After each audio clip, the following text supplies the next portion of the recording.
சொக்கநாத பாண்டிய மன்னன் வருகிறார். பராக் பராக் பராக். நமக்கு அழகனாக அழகியாக என்றென்றைக்கும் நம்மை ஆட்கொண்டருளும் அன்னையாக இங்கே எழுந்தருள இருக்கக்கூடிய அன்னை மீனாட்சியினுடைய பேரருள் பெரும் கருணை நம் எல்லோருக்கும் பரிபூர்ணமாக துணை புரிய வேண்டும் என்று அம்பாளை பிரார்த்தனை செய்து சிறப்புக்குரிய நம்முடைய மீனாட்சி அம்பிகை ஆலயத்தினுடைய வரலாற்றில் முதல் முறையாக ஒரு பெண்மணியாக இருந்து செங்கோல் ஏற்று இந்த ஆண்டு அம்பாளுக்கு சிறப்பாக ஒரு பட்டாபிஷேகம் நடைபெற்றது. அந்த மிக பெருமையாக நாம் எல்லோரும் எடுத்துக்கொள்வதற்கு வழி செய்த நம்முடைய தமிழ்நாடு அரசுக்கும் இந்து சமய அறநிலையத்துறைக்கும் ஆலயத்தினுடைய அறங்காவலர் தலைவராக விளங்கக்கூடிய அம்மா அவர்கள் இந்த முறை முதல் முறையாக ஒரு பெண்மணி இப்போதான் கையில் செங்கோல் வாங்கியிருக்கிறாங்க. எத்தனை பேர் பட்டாபிஷேகம் பார்த்து கை தட்டி வரவேற்கலான்னு நான் நினைக்கிறேன். ஏன்னா பெண்கள் ஒவ்வொருவரும் பெருமை கொள்ள வேண்டிய ஒரு விஷயம். அன்னை மீனாட்சியினுடைய தாயார் காஞ்சனமாலை மீனாட்சியும் சொக்கநாதரும் கல்யாணத்துக்கு வரும்போது சொக்கநாதருக்கு பாதம் அலம்பி டிடி தமிழ் வாயிலாக நாம் அனைவரும் சித்திரை திருநாளின் பெருவிழாவாகிய சுந்தரேச பெருமானும் மீனாட்சி அம்பிகையும் திருமண கோலத்தில் இன்னும் சற்று நேரத்தில் எழுந்தருளும் அற்புத காட்சிக்காக காத்து கொண்டிருக்கின்றோம். அங்கே தென்னாடுடைய சிவனே போற்றி எந்நாட்டவர்க்கும் இறைவா போற்றி என்று அங்கு இருக்கக்கூடிய சிவ அன்பர்கள் கூடி மணமகனையும் மணமகளையும் வரவேற்க தயாராகிவிட்டார்கள். இதோ மதுரைக்கு அரசி மங்கையர்க்கரசி தடாதகை பிராட்டி அழகான எழில் கோலத்துடன் மணமகளாக இப்பொழுது நமக்கு காட்சி தருகின்றாள். இந்த திருமண வைபவம் காண அங்கு பல்லாயிரக்கணக்கான பக்தர்களும் காலை முதல் குழுமிக்கொண்டு அங்கு வைபவமாக நிகழ்ந்து கொண்டிருக்கும் அந்த நிகழ்ச்சிகளை ரசித்து கொண்டு இருக்கின்றார்கள். ரிஷப கொடிகளும் அங்கு நாமம் தரித்த, அதாவது திருமண் தரித்த கொடிகளும் நமக்கு இப்பொழுது தெரிகின்றன. சைவ வைணவமும் இரண்டு கண்கள் என்று திருமலை நாயக்கர் அன்று கண்ட கனவு இன்று நனவாக பெருமானும் பெருமாட்டியும் இப்பொழுது மணமேடைக்கு எழுந்தருள இருக்கின்றார்கள். இந்த இறைவனோடும் இறைவியோடும் திருப்பரம் குன்றத்தில் இருக்கும் இளவலாம் முருகப்பெருமான் தெய்வானை பிராட்டியோடும் அம்பிகையை இறைவனுக்கு தாரை வார்த்து கொடுக்க அங்கே பவளக் கனிவாய் திருமாலும் வருகை தந்திருக்கின்றார்கள். இந்த மகன் தன்னுடைய தாய் தந்தையின் திருமண வைபவத்தை காணும் பொழுது நமக்கு எல்லாம் என்ன தோன்றுகிறது? ஒவ்வொரு மக்களும் தங்கள் பெற்றோர்களுக்கு சதாபிஷேகம், பீமரத சாந்தி, மணி விழா என்று முறையே செய்வார்கள். அப்பொழுது அம்மைக்கும் அப்பனுக்கும் நடக்கும் திருமணத்தை ரசிப்பார்கள். அதுபோல காலம் காலமாக நமக்காக அருள் பாலிக்கும் இறைவன் இறைவியின் திருமணத்தை காண அவர்களுடைய இளவலாம் முருகப்பெருமானும் எழுந்தருளியுள்ளார். இந்த ஆலவாய் என்று போற்றப்படும் மதுரை என்று உலகம் யாவரும் உற்று நோக்கி கொண்டிருக்கும் இந்த அற்புத விழாவை நாமும் இங்கே இருந்தபடியே டிடி தமிழ் தொலைக்காட்சியின் வழியாக நேரலையில் தரிசனம் செய்கின்றோம். மதுரை என்று பெயர் வர காரணம் என்ன? ஒரு சமயம் கடம்பவனம் என்ற வனத்தில் தனஞ்சயன் என்ற வணிகர் தன்னுடைய வியாபாரங்களை முடித்து இரவு நேரத்தில் கால தாமதமாக வந்து கொண்டிருக்கின்றார். இதோ முருகப்பெருமான் அங்கே நடன காட்சியோடு அருணகிரியார் திருச்செந்தூரில் முருகன் எப்படியெல்லாம் ஆடுவார் என்று அழகாக சொல்லுவார். அந்த நடன காட்சியோடு கொண்டாட்டமாக அங்கு மீனாட்சி திருமண வைபவத்தை காண வருகின்றார். விழிக்குத் துணை திருமென் மலர்பாதங்கள் மெய்மை குன்றா மொழிக்குத் துணை முருகா எனும் நாமங்கள் முன்பு செய்த பழிக்குத் துணை அவன் பன்னிரு தோளும் பயந்த தனி வழிக்குத் துணை வடிவேலும் செங்கோடன் மயூரமுமே என்று வேல்தாங்கிய கோலத்தோடு முதல் படைவீடாம் திருப்பரம் குன்றம் என்ற அந்த அற்புத தலத்திலிருந்து முருகப்பெருமான் எழுந்தருளுகின்றார். நக்கீரர் தன்னுடைய ஆணவத்தால் சிவபெருமானையே எதிர்த்தார். உடலில் வியாதிகள் வந்து திருப்பரம் குன்றம் என்ற அந்த அற்புத கிரியை முருகப்பெருமானை தஞ்சம் புகுந்தார். முருகனுடைய பேரருளால் தன்னுடைய வியாதிகளும் நீங்கப் பெற்றார். அது மட்டும் அல்லாமல் அங்கு இருந்த ஒரு பூதம் வெகு காலமாக ஆயிரமாக சிவபக்தர்களை ஒரு குகைக்குள் அடைத்து வைத்து உணவாக உண்ணுமாம். யாரெல்லாம் சிவபூஜை செய்கிறார்களோ அவர்களுடைய கவனத்தை சிதறடிக்குமாம். அப்படி கவனம் சிதறியவர்களை தன்னுடைய குகைக்குள் இட்டு பாதுகாக்கும். 1000 கவனம் சிதறிய அன்பர்கள் சேர்ந்தவுடனே அதை உணவாக சாப்பிடுமாம். இப்படி 1000வது அன்பராக தான் சிவபூஜை செய்யும் பொழுது கவனம் சிதறி நக்கீரர் அந்த குகைக்குள் சிக்குகிறார். 999 பேரும் நக்கீரரை பழிசொல் பேசுகிறார்கள். நீ 1000வதாக வந்ததால் நாங்கள் அனைவரும் இன்று பூதத்திற்கு இரையாக இருக்கின்றோம் என்று வருந்த நக்கீரர் முருகனை நோக்கி அழகாக தமிழ் பாமாலை சூட்டுகின்றார். பூதத்தை அழித்து 1000 பேரும் விடுதலையாகின்றார்கள். இப்படி தன்னுடைய உடல் வியாதியை நீக்கச் செய்த அற்புத தமிழ் கடவுளை போற்றி அவருடைய வள்ளல் தன்மையை ஆற்றுப்படுத்தும் விதமாக 6 படை வீடுகளுக்கும் நக்கீரர் சென்று வந்த பயணமே இன்று நாம் கலியுகத்தில் கந்த கடவுளை அறுபடை வீடுகளில் போற்றுகின்றோம். முதலில் திருப்பரம் குன்றம், திரு சீரலைவாய், ஆவினன்குடி, திரு ஏரகம், குன்றுதோர் ஆடல், மறுபடியும் இந்த பாண்டிய நாட்டில் இருக்கும் பழமுதிர்ச்சோலை. இப்படியாக இருக்கக்கூடிய 6 படை வீடும் நமக்கு பொக்கிஷமாக இன்று கிடைத்ததற்கு காரணம் முதலில் இருக்கும் இந்த திருப்பரம் குன்றத்து முருகன். அழகாக தன்னுடைய பெற்றோர்களின் திருமண வைபவத்தை காண வந்தார். அங்கே திருப்பரம் குன்றத்து முருகன் மணமகன் போல இளமை கோலத்தில் வந்தாலும் இதோ இங்கே சொக்கநாதரும் மீனாட்சி பிராட்டியும் வரும்பொழுது நடுவேயும் குழந்தை கடவுளாக இருக்கின்றார். உற்று நோக்கினால் தெரியும், இங்கே நடுவில் சோமாஸ்கந்த மூர்த்தமாக முருகப்பெருமான் நமக்காக காட்சி தருகின்றார். திருமண வைபவம் என்றவுடனே நாம் சுந்தரேச பெருமானின் அழகில் மயங்கி விடுவோம்.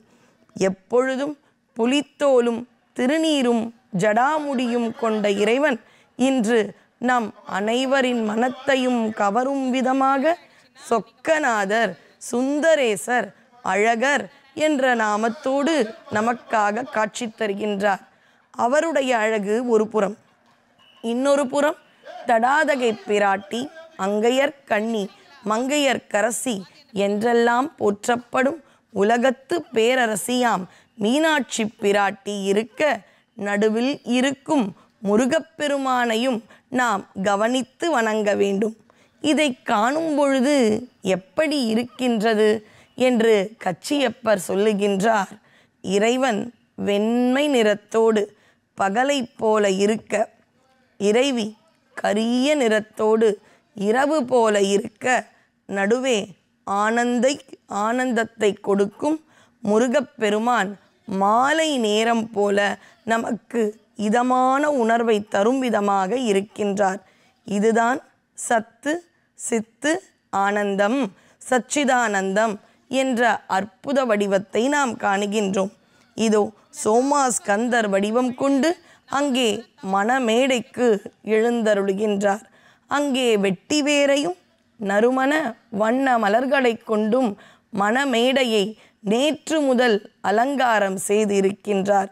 இதோ பின்னே இந்த மணமகள் கையில் கிளியேந்தி வருகின்றாள்.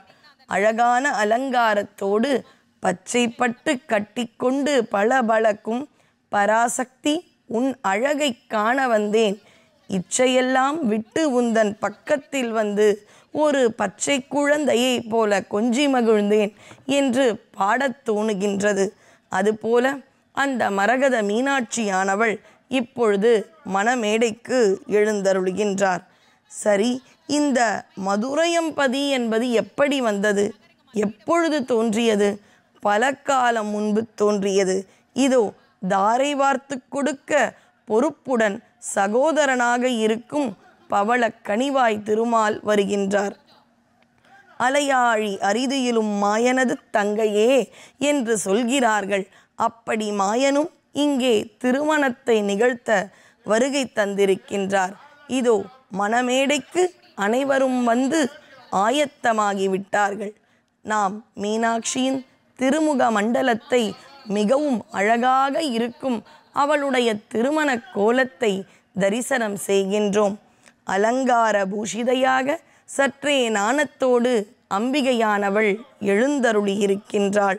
கதம்பவனம் என்ற வனம் ஒன்று மிக மிக தொன்மையான காலத்தில் இருந்தது. ஒரு சமயம் தனஞ்சயன் என்ற வணிகன் அந்த வனத்தை கடக்கும் பொழுது கால தாமதமாகிவிட்டதால் இதற்கு மேற் கல்வர் பயம் இருக்கும் என்ற ஒரு காரணத்தில் அங்கேயே இருக்கும் மண்டபத்தில் தான் ஈன்று வந்த செல்வத்தோடு தங்கினான். கள்வர் என்று சொன்னவுடனே மதுரையில் வாழ்பவர்களுக்கு கள்ளழகரே நினைவிற்கு வருவார்கள்.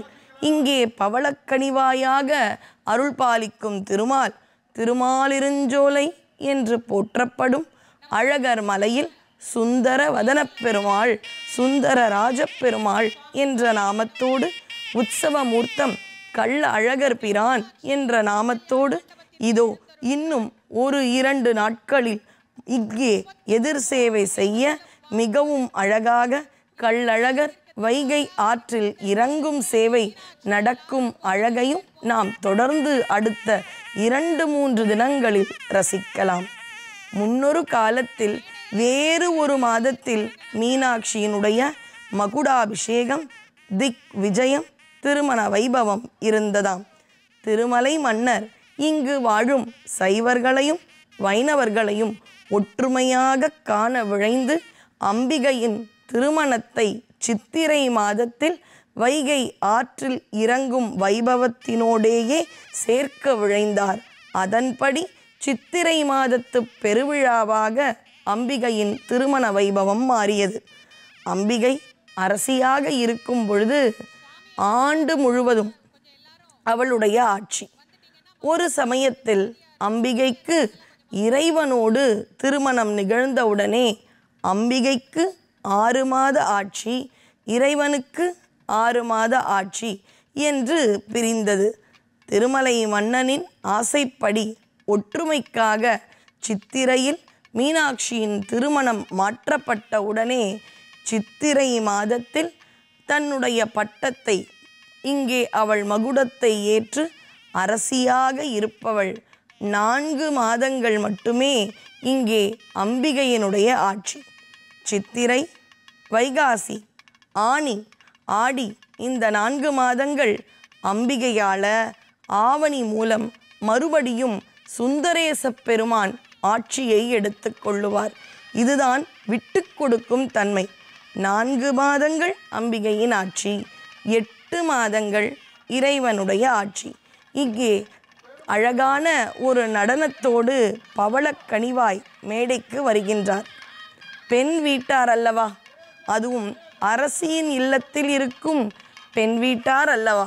அப்படி ஒரு கோலாகலமாக பெண் வீட்டாரையும் மதுரை வாழ் மக்கள் கொண்டாட்டத்தோடு மேடைக்கு அழைத்து வந்தார்கள்.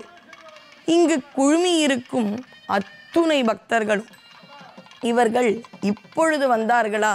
இல்லை இல்லை, 3-4 மணி நேரத்திற்கு முன்பே இங்கு குழுமி இந்த அரிய காட்சிக்காக காத்து கொண்டிருக்கின்றார்கள்.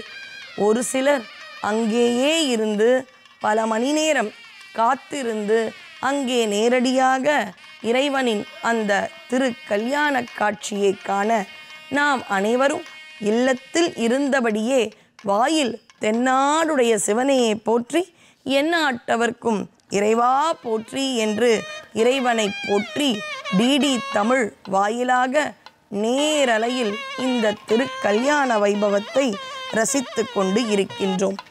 இந்த தனஞ்சயன் என்ற வணிகன் அந்த கதம்பவனத்தில் இருக்கும் மண்டபத்தில் நிறைய பொருளோடு வணிகம் செய்து வந்ததால் கள்வர் பயத்தில் தங்கிவிட்டான். உறங்கிக் கொண்டிருக்கும் வேளையில் அதிகாலை பொழுதில் ஏதோ கண்ணுக்கு வெளிச்சங்கள் புலப்பட்டன, ஆரவாரங்கள் கேட்டன. மிகவும் பயந்து யார் இந்த வனத்தில் அதிகாலையில் இவ்வளவு விளக்குகளோடும் ஆரவாரத்தோடும் வருகிறார்கள் என்று திடுக்கிட்டு எழுந்து பார்த்தானாம் தனஞ்சயன். அவன் கண்ட காட்சி அற்புதமாக இருந்தது. வானத்து மனிதர்கள் என்று போற்றப்படும் தேவர் குழாம் வானத்திலிருந்து படியில் இறங்கி வருவது போல இறங்கி அந்த வனத்திற்கு வந்தார்கள். வந்தவர்கள் அங்கு ஒரு லிங்க திருமேனியை வணங்கி அந்த இறைவனுக்கு அபிஷேகங்களும் ஆராதனைகளையும் செய்தார்கள். இதை கண்டவுடனே அதிசயித்தானாம் தனஞ்சயன். இப்படி தேவர்களும் கதம்பவனத்திற்கு வந்து பூஜை செய்யும் அளவு சக்தி வாய்ந்த லிங்க திருமேனி இருப்பது நமக்கு இவ்வளவு நாட்கள் தெரியாதே என்று ஒளிந்திருந்து தேவர்கள் நிகழ்த்தும் அந்த பூஜையை ரசித்தானாம். அவர்கள் சென்றவுடனே அடுத்த நாள் நேரே சென்று பாண்டிய மன்னனிடம் இந்த அற்புத காட்சியை விவரித்தான். திருவடியை நாம் பற்றினால் வாழ்க்கையில் இன்னல்கள் மாளும். அப்படிப்பட்ட தெய்வங்களின் திருவடி, திருமாலின் திருவடியை காணும் பாக்கியம் நமக்கு கிடைத்தது. வரத ஹஸ்தம் கொண்ட திருமால் அழகான சிரித்த முகத்தோடு தன்னுடைய சகோதரியின் திருமணத்தில் தாரை வார்த்து கொடுக்க வந்திருக்கின்றார். அவரையும் நாம் இப்பொழுது அற்புதமாக கண்டு களிக்கின்றோம். அந்த விழாவில் பக்தர்கள் புடைசூழ பக்தி மேலிட உணர்ச்சியோடு அங்கு இருக்கும் இறைவனின் அழகு திருமேனிகளை ரசித்து கொண்டு இருக்கின்றார்கள். தனஞ்சயன் என்ற வணிகன் பாண்டிய மன்னன் குலசேகரன் அவனிடம் இதை தெரிவிக்க சிவபக்தனாக இருக்கும் அந்த குலசேகரனும் மறுபடியும் அந்த வனத்திற்கு வருகின்றான்.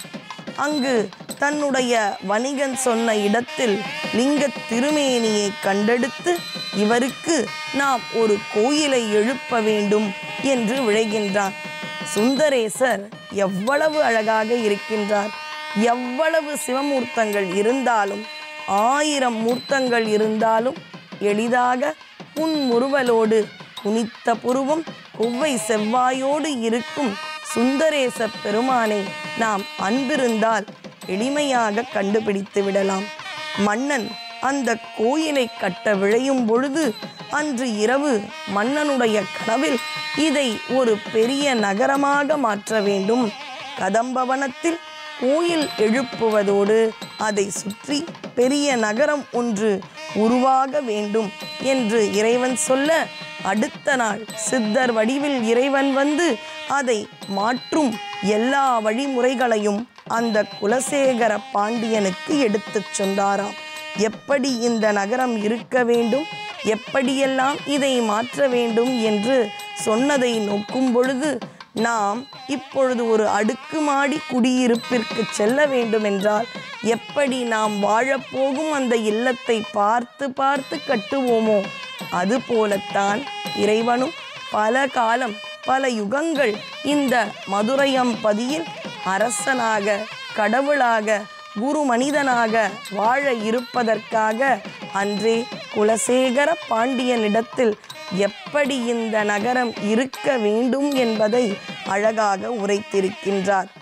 அந்த சித்தரும் கனவில் வந்த இறைவனும் சொன்ன விதம் குலசேகர மன்னன் அந்த கதம்பவனத்தில் திருக்கோயிலை எழுப்பி அதை ஒரு நகரமயமாக்கினான். நகரமயம் ஆனவுடனே சிவபெருமான் தன்னுடைய சிரசில் இருக்கும் நிலவில் இருந்து சிறிது தேனை அந்த நகர் மீது தெளித்தாராம். உலகெல்லாம் உணர்ந்து ஓதற்கரியவன் நில உலாவிய நீர்மலி வேணீர் அழகில் சோதியன் அம்பலத்து ஆடுவான் மலர் சிலம்படி வாழ்த்தி வணங்குவான். அப்படி இருக்கக்கூடிய அழகான பிறை சந்திரனில் அத்துணை தேனும் மதுவும் இருக்குமாம். எப்படி ஒரு புதிய அற்புத வீடு கட்டிய உடனே அங்கு கிரகப்பிரவேசம் என்ற பூஜைகளை செய்வோம். அப்பொழுது அங்கு யாகங்களும் அங்கு ஹோமங்களும் நிறைவடைந்த உடனே புனித நீரை நாம் சென்று வாழ இருக்கும் அந்த இல்லத்தில் வேதியர் ஒருவர் தெளிப்பாரோ, அதுபோல தான் வாழப்போகும் அருள் பாலிக்க இருக்கும் மதுரையம்பதி என்ற நகரை மன்னனால் உருவாக்கப்பட்ட உடனே தன்னுடைய பிறை சந்திரனில் இருக்கும் தேனை இறைவனே நகரம் முழுக்க தெளித்து அதை புனிதமாக்கினார். நாள்மாட கூடல் என்று போற்றப்படும் அற்புதப்பதி இறைவனுடைய அந்த நிலவிலிருந்து மதுவை தெளித்ததால் இந்த நகரத்திற்கு மதுரை என்ற அழகான நாமம் வந்தது. மதுரைக்கு சென்றால் அங்கு இருப்பவர்களுடைய ஒவ்வொரு இல்லத்தின் வீட்டு பெண்ணும் மீனாட்சி தான். மீனாட்சியையும் மதுரை வாழ் மக்களையும் பிரிக்க இயலாது. இறைவனால் உருவாக்கப்பட்ட நகரம் என்றாலும் இன்றும் இறைவன் அந்த ஊரிற்கு மாப்பிள்ளைத்தான். அந்த இல்லத்து பெண் ஊருக்கான அவர்களுடைய குழந்தை யார் என்றால் அது மீனாட்சி அம்பிகை. மீனாட்சி என்று வாய் நிறைய இன்று போற்றுகின்றோம். எந்த இடத்திலும் மீனாட்சி திருக்கல்யாணம் என்று சொல்லி அவர்கள் புகழுகின்றார்கள். ஆனால் திருமுறை காலங்களில் அம்பிகையை அங்கையர் கண்ணி என்றே போற்றுகின்றார்கள். மங்கையர்க்கு தனி ஒரு அரசியாக இருப்பவளின் கல்யாண வைபவம். அங்கு இருக்கும் பக்தர்கள் அன்போடு அம்பிகைக்கு கொடுக்கும் வஸ்திரத்தை அங்கு இருக்கும் திருமூர்த்தங்களின் மீது அணிவிக்கின்றார்கள். ஒவ்வொருவரும் தங்கள் இல்லத்து சுப நிகழ்வு போல கூடியிருக்கின்றார்கள். அங்கு இருக்கும் வெயிலையோ சீதோஷ்ண நிலையையோ கூட்டத்தையோ சற்றும் பொருட்படுத்தாமல் ஆண்டுக்கு ஒரு முறை மதுரை மீனாட்சியின் குடைக்கீழ் வாழும் பக்தர்கள் நாம் இந்த விமரிசையான திரு கல்யாண வைபவத்தை காண வேண்டும் அப்படி என்ற ஒரே நோக்கத்தோடு குழுமியிருக்கின்றார்கள். இந்த மதுரையம்பதி 7ஆம் நூற்றாண்டில் சைவம் என்பது முழுதாக மறுக்கப்பட்டு அப்பொழுது சமணம் என்ற ஒரு ஆட்சியில் மன்னனும் ஆண்டு கொண்டு வந்தான். அந்த சமயத்தில் மன்னனின் மனைவியாம் மங்கையர்க்கரசி என்ற ஒரு ராணியானவள் தன்னுடைய அமைச்சரோடு சேர்ந்து சம்பந்தர் பெருமானை மதுரைக்கு வரவேற்கின்றார்கள். எதற்காக? சைவத்தை தழைக்கச் செய்வதற்காக. கூன் பாண்டியனாக இருந்தவன் இந்த பதிக்கு சம்பந்தர் பெருமான் வந்து அற்புதங்களையும் அருளி செயல்களையும் நிகழ்த்து காட்டிய பிறகு அங்கே சைவம் மறுபடியும் எழ, சைவம் மட்டும் எழவில்லை, அங்கு இருந்த கூன் பாண்டியனும் தன்னுடைய பிணிகள் நீங்கி நின்ற சீர் நெடுமாறன் என்ற நாமத்தோடு அவன் இந்த இடத்தில் மதுரையம்பதியில் மீனாட்சிக்கு சேவைகள் செய்தாராம். இதோ மறுபடியும் சுந்தரேச கடவுளின் அழகு திருமுகம் அவர் சிரித்த முகத்தோடு இருக்க, அம்பிகை அவருக்கு அருகில் நாணத்தோடு மணமகள் போல இருக்க, மாதொரு பாகனாக பிரியா விடையாக நாம் இப்பொழுது அந்த அற்புத மூர்த்தங்களை தரிசனம் செய்து கொண்டிருக்கின்றோம். மங்கையர்க்கரசியின் அழைப்பை ஏற்ற சம்பந்தர் பிரான் அப்பர் சுவாமிகள் அறிவுரை சொல்கிறார். இப்பொழுது சம்பந்தர் மதுரைக்கு சென்றால் நாளும் கோளும் இப்பொழுது அவருக்கு நன்மை பயக்காது என்ற அறிவுரையை ஏற்றுக்கொண்டு சிவபக்தர்களுக்கு கோளும் நாளும் நல்லவையே செய்யும் என்ற ஒரு அற்புதமான நம்பிக்கை தரும் வார்த்தையை அப்பர் சுவாமிகளுக்கு மட்டுமல்ல, இன்று நாளுக்கும் கோளுக்கும் பயப்படும் நம்மை போன்ற சிவபக்தர்களுக்கும் நம்பிக்கையை கொடுத்தார். அப்பொழுது அவர் அருளி செய்த பதிகம்தான் வேயுறு தோழிமங்கன் விடம் உண்ட கண்டன் என்ற அந்த கோளறு பதிகம். இதை அவர் நாவுக்கரசருக்கு சொல்லி மதுரையம்பதிக்கு சம்பந்தர் பெருமான் வருகின்றார். அவருடைய வருகையை பல நாளும் காத்து ஏங்கிக் கொண்டிருந்த மங்கையர்க்கரசி அவரை குலச்சிறையார் மூலமாக வரவேற்கின்றார். பொதுவாக சம்பந்தர் இறைவனையும் இறைவியையும் புகழ்ந்து பாடுவார். ஆனால் இந்த ஆலவாய் பதிகத்தில் மங்கையர்க்கரசி என்ற அற்புத ராணியை பாடுகின்றார். காரணம், அவருடைய அந்த பேர் அவா மறுபடியும் இந்த மதுரை பாண்டிய நாடு மீனாட்சி திருக்கோயில் தழைத்து வளத்தோடு இருக்க வேண்டும் என்ற அந்த பொது பலனை கருதிய அந்த ஆசைக்காக மங்கையர்க்கரசி வளவர்கோன் பாவை வரிவளை கைமட மாணி. மாணி என்பது மங்கையர்க்கரசியினுடைய பெயர்.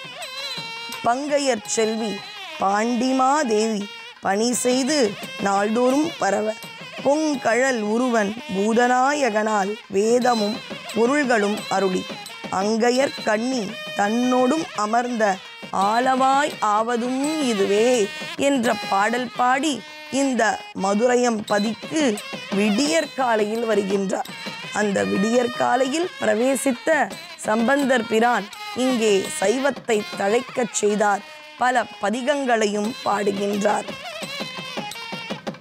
இங்கே வேதியர்கள் புடைசூழ பக்தர்கள் அளித்த அந்த காணிக்கையாக இருக்கும் வஸ்திரத்தை இறைவனுடைய திருமேனியில் சாற்றுகிறார்கள்.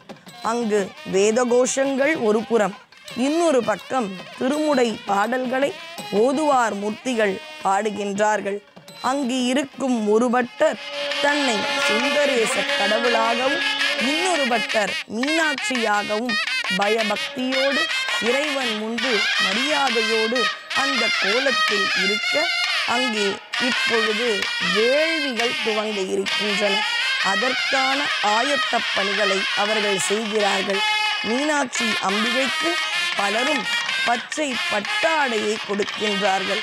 மீனாட்சி என்ற ஒரு நாமத்திலேயே பச்சை என்பது நம் மனத்தில் எப்பொழுதும் தோன்றும். அவளை நினைத்தால் பச்சை பசேல் என்று வாழ்வும் நாடும் வளமாகும் என்பதில் மாற்றுக்கருத்தே இல்லை. இதோ அம்பிகை அங்கே மணப்பெண் என்று நினைக்கின்றார். அங்கே வட மதுரையில் கிருஷ்ணபிரான் அருள்பாலிக்க, தென் மதுரையில் இங்கே அம்பிகையானவள் எழுந்தருளுகின்றார். பல பக்தர்களும் இந்த விமரிசையான திருமண கோலத்தை மகிழ்ந்து பக்தியோடு வாயில் பாமாலைகள் பாடிக்கொண்டு காணுகின்றார்கள். அங்கே பாருங்கள், பக்தர்களோடு ஒருவராக அங்கு அறநிலையத்துறை அமைச்சர் மேலது சேகர் பாபு அவர்களும் பக்தர்களோடு அமர்ந்து கொண்டு அந்த விமரிசையான திரு கல்யாண வைபவத்தை கண்டு கழிக்கின்றார்கள். இது எதை உணர்த்துகின்றது? இறைவனுக்கு முன் அனைவரும் ஏற்ற தாழ்வு இல்லாமல் பக்தர்கள் என்ற அடிப்படை நோக்கத்தோடு நாம் தரிசிக்க வேண்டும் என்ற உயரிய பண்பினை நமக்கு கொடுக்கின்றது. அங்கே பிள்ளையார் பூஜையை செய்கின்றார்கள். பிள்ளையாரை வணங்கி செய்யும் காரியம் வெற்றியடையும். இதை உணர்த்துவதற்கு என்றே சிவபெருமான் தேவர்களுக்கு திருவிளையாடல் ஒன்றை நிகழ்த்தினார். தேரேறி முப்புறம் எரிக்கச் சென்றார். அப்பொழுது தேவர்கள் விநாயகப் பெருமானை வணங்க மறந்தார்கள். இதை உணர்த்தும் விதமாக விநாயகப் பெருமான் தன் தந்தையுடைய தேரின் அச்சை முறித்தார். அப்பொழுது அங்கு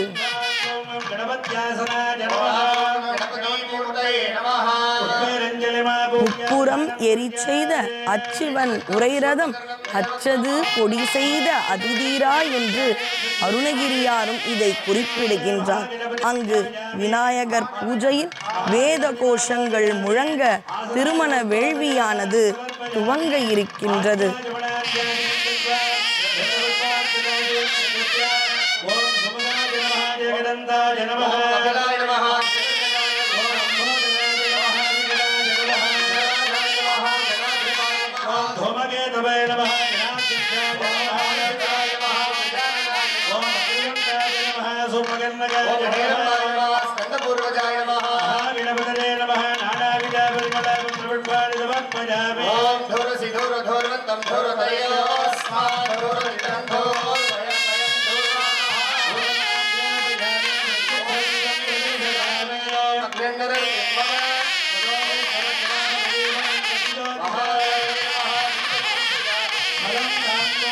அதோ அங்கே மதுரையில் திருமண விழா துவங்கிவிட்டது.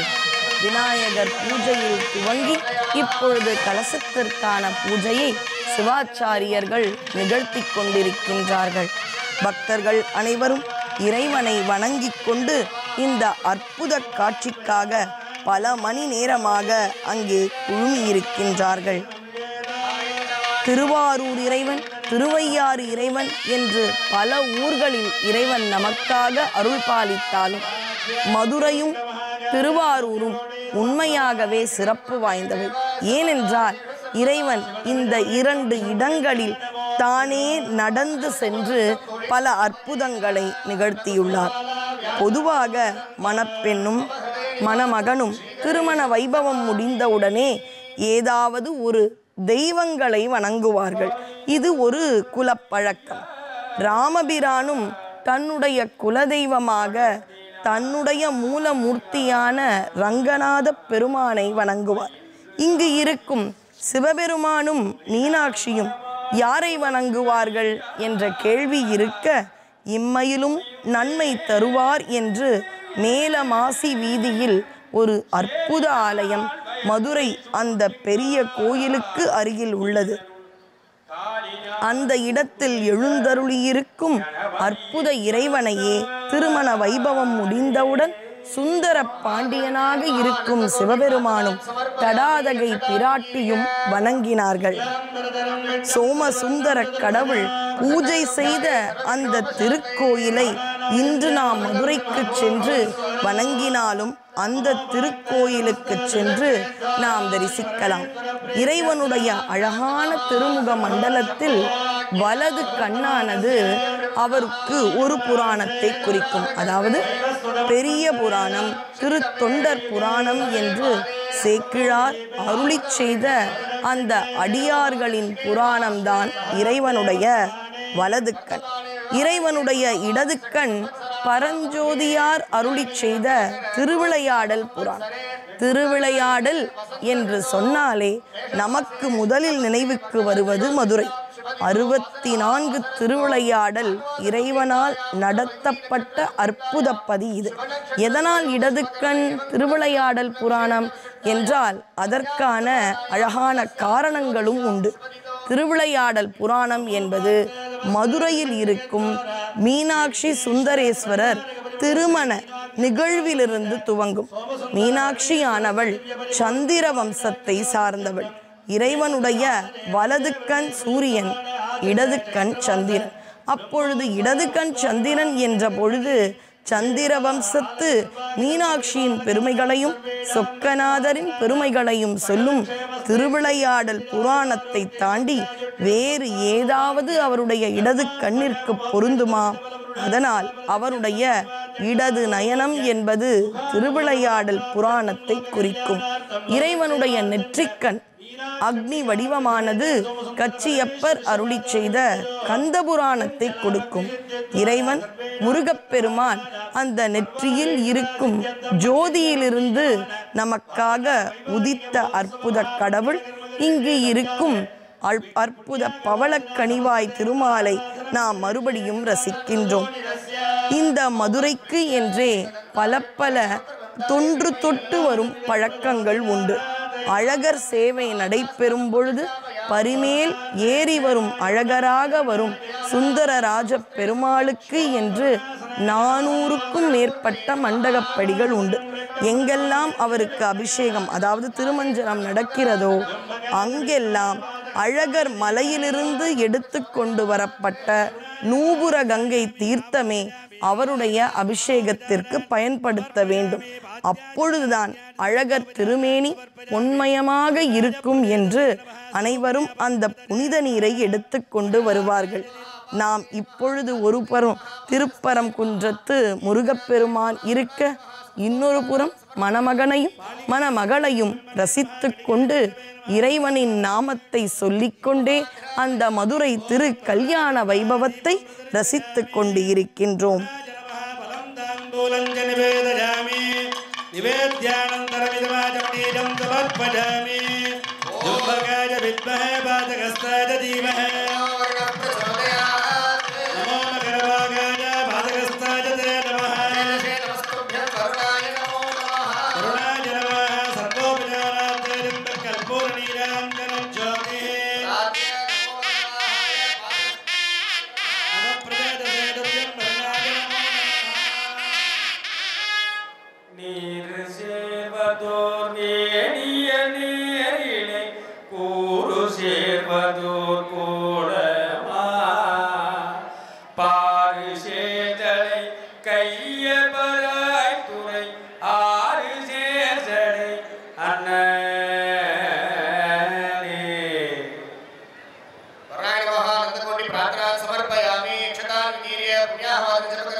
ஆலவாய் பெருமானின் திருக்கல்யாண வைபவத்தை நாம் கண்டு களிக்க இருக்கின்றோம்.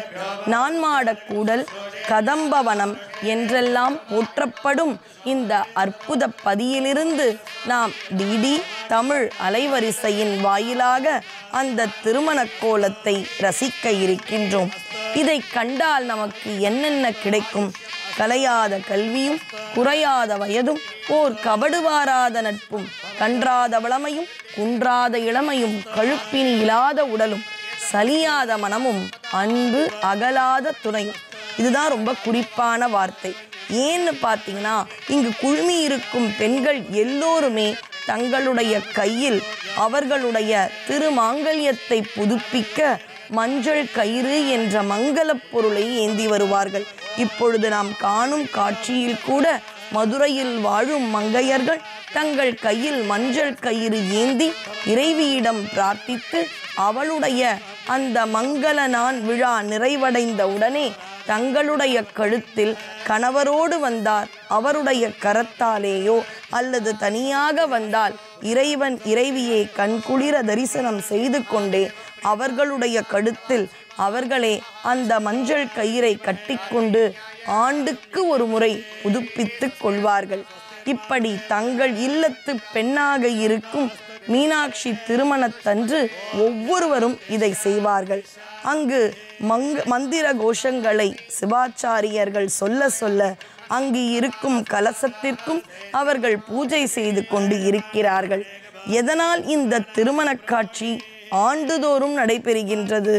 நம்முடைய மூதாதையர்கள் இருக்கும் பொழுதும் அம்பிகை இளமையாக இந்த திரு கல்யாண கோலத்தில் காட்சி தந்தாள். நமக்கு தாயாக இருக்கும் மீனாட்சி ஒரு கட்டத்தில் நம்முடைய மகளாக மாறி இளமையாக இப்படி திருமண கோலம் கண்டு கொண்டு இருக்கின்றாள். இந்த திருமண கோலம் என்பது ஜீவாத்மா பரமாத்மாவின் சங்கமம். இந்த திருமணத்தை காணும் பொழுது நாம் இப்படி இறைவனோடு எப்படி கலக்க இருக்கின்றோம், அந்த பெரிய ஜீவாத்மா எப்பொழுது பரமாத்மாவோடு தொடர்பு கொள்ள போகிறது என்ற அந்த ஒரு மேலான விண்ணப்பத்தோடு இந்த திருமணத்தை நாம் கண்டு களிக்க இருக்கின்றோம். நாம் இந்த பிறவி எடுத்து வந்ததற்கு காரணம் இறைவனோடு நம்முடைய பாவங்களை தொலைத்து சேருவதற்காக என்பதை வருடந்தோறும் ஞாபகப்படுத்துவதற்காகத்தான் எல்லா திருக்கோயில்களிலும் இறைவனுக்கும் இறைவிக்கும் திருமணம் அப்படி என்ற ஒரு வைபவம் நடக்கின்றது. இன்னும் சிறிது நேரத்தில் அங்கு இருப்பவர்கள் தங்களையே மணமக்களாக கொண்டு காப்பு கட்டி கொள்வார்கள். நாம் அம்பிகையின் மங்கள நாள் மாங்கல்யத்தை மிகவும் அருகாமையில் ரசிக்கும் பாக்கியத்தை பெற்றோம். அந்த மங்கள நாளை பிரியாவிடைக்கும் தனியொரு அரசியாக இருக்கும் மீனாட்சி அம்பிகையின் சங்கு கழுத்திலும் இறைவனாக பாவித்து அங்கு இருக்கும் பட்டர்கள் மரியாதையோடு அணிவார்கள். இந்த ஒரு காட்சிக்காக அல்லவா நாம் இவ்வளவு நாட்களும் காத்து கொண்டிருந்தோம். ரிஷபக்கொடி ஏற அன்றிலிருந்து ஒவ்வொரு நாளும் ஒவ்வொரு விதமான வாகனங்களில் இறைவனுடைய உலா. அங்கு அமைச்சர் பெருமக்களும் இறைவனை காண, அங்கு அரசனாக அரசியாக பெருமானும் பெருமாட்டியும் வீற்றிருக்க, அங்கே மந்திரங்கள் முழங்க, மேளதாளங்கள் என்ற மங்கள வாத்தியங்கள் இசைக்க, அங்கு கோலாகலமாக திருமண வைபவம் நடந்து கொண்டு இருக்கிறது.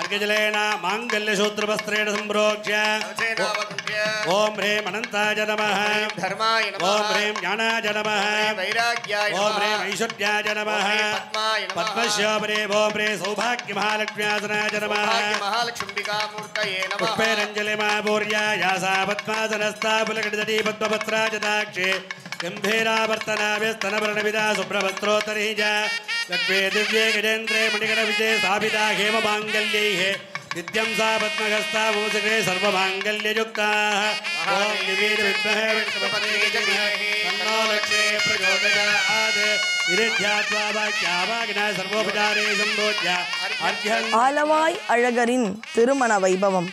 நித்தம் மணாளராக இறைவன் அங்கே கம்பீரத்தோடு இருக்கின்றார். கொடியேற்றத்தோடு துவங்கிய இந்த மீனாட்சி இன் அற்புத சித்திரை பெருவிழாவானது ரிஷப வாகனம், யாழி வாகனம், காமதேனு வாகனம், அழகான பூ பல்லக்கு என்று பல வாகனங்களில் 4 வீதிகளிலும் வந்த மீனாட்சியானவளுக்கு மகுடாபிஷேகம் என்பது நேற்றைய முன்தினம் சிறப்பாக நடைபெற்றது. மகுடாபிஷேகத்தின் பொழுது அந்த மகுடத்திற்கு அபிஷேகம், மகுடத்திற்கு பூஜைகள் செய்து அம்பிகையின் சிரசில் வைக்க, கையில் அவள் செங்கோலேந்தி காட்சி தருவாள். அதைத் தொடர்ந்து 9ஆம் திருநாளன்று அம்பிகை திக் விஜயம் செய்வாள். 8 திக்கு பாலகர்களும் அம்பிகையிடம் சரணடைய நிறைவாக கைலாயம் செல்கின்றாள். பிறக்கும் பொழுதே தடாதகை பிராட்டி 3 மார்புகளோடு பிறந்தவள். அதில் என்று அவளுக்கு இருக்கும் நடுவில் இருக்கும் தனம் மறைகின்றதோ, யாரை கண்டவுடனே அது மறைகின்றதோ அவரே அவளுக்கு மணாளன் என்ற ஒரு அசரீரி அவள் 3 வயது குழந்தையாக புத்திர காமேஷ்டி யாகத்தில் உதிக்கும் பொழுது சொல்லப்பட்டது. இதை அவளுடைய தோழியாம் சுமதி நினைவுறுத்த இறைவனை பார்த்து நாணி அவரை கரம் பிடிக்க முடிவு செய்கின்றார்கள்.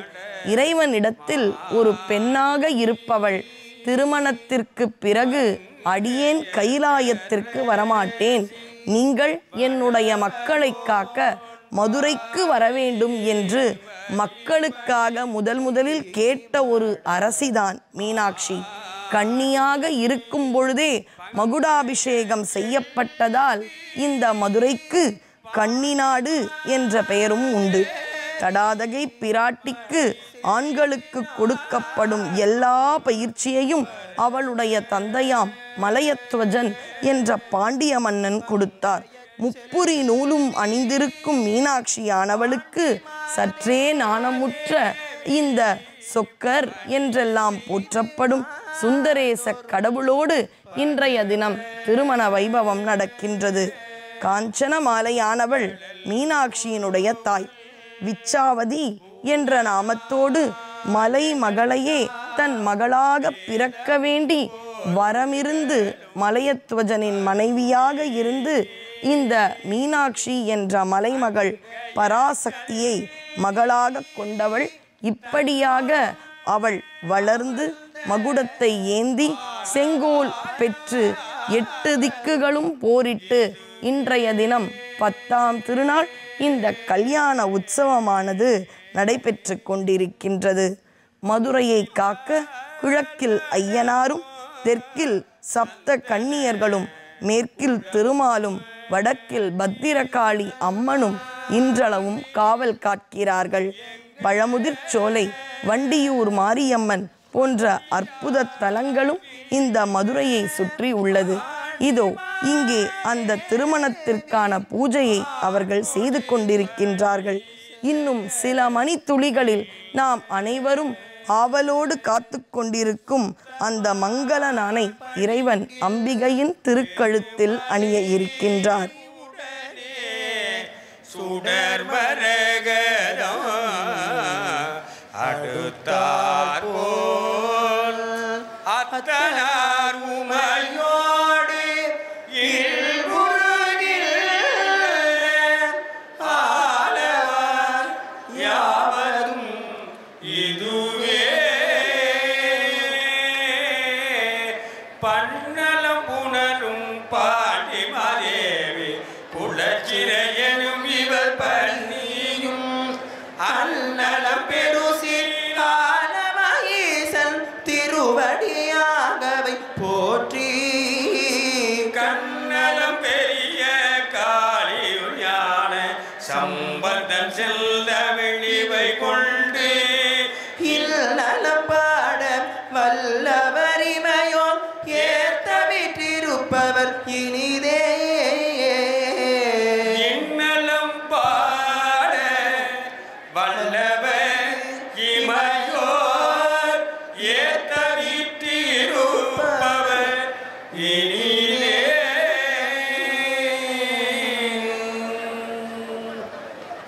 விடலால வாயில்ல விழுமியார்கள்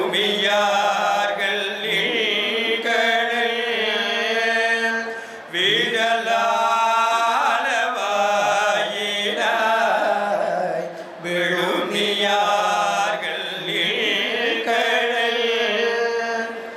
பாடலால வாயிலாய் பாடலால வாயிலாய் பரவனில் பல்வனி காடலால வாயிலாய் காளி நீர் கடிம் மதில் கூடலால வாயிலாய் குழாயரில் கொள்கையே கூடலால வாயிலாய் குழாயரில்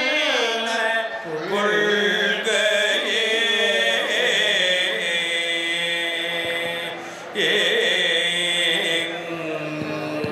முதிரும் நீச்சடை மூடி முதிரும் நீச்சடை மூடி முதல்வனி முழங்கள்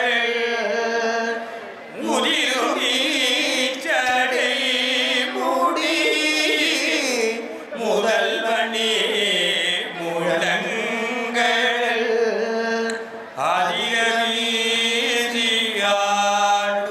ஆடுவாய் ஆதிரவீசி ஆடுவாய் அழகனே பூயங்கள் ஆதிரவீசி ஆடுவாய் அழகனே பூயங்கள் மதுரணி மணாலி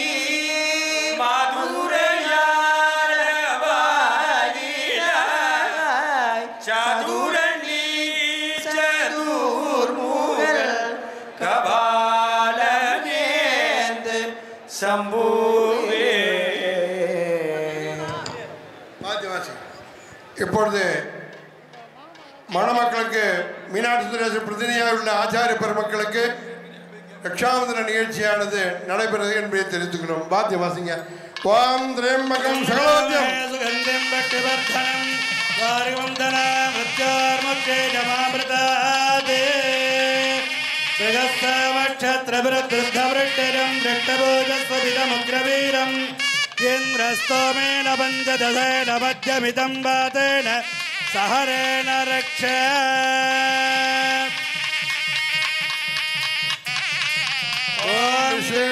श्वेतवनेड प्रवाच्याय जगर्त भगवन्निन्द्र संवत पारावतं यत्पूर्णं व्रजं वस्वभावृणो शरभाय बन्धवे त्र्यम्बकं यजामहे सुगन्धिं पुष्टिवर्धनम् उर्वारुकमिव बन्धन धृत्यार्मुखे यमामृतात्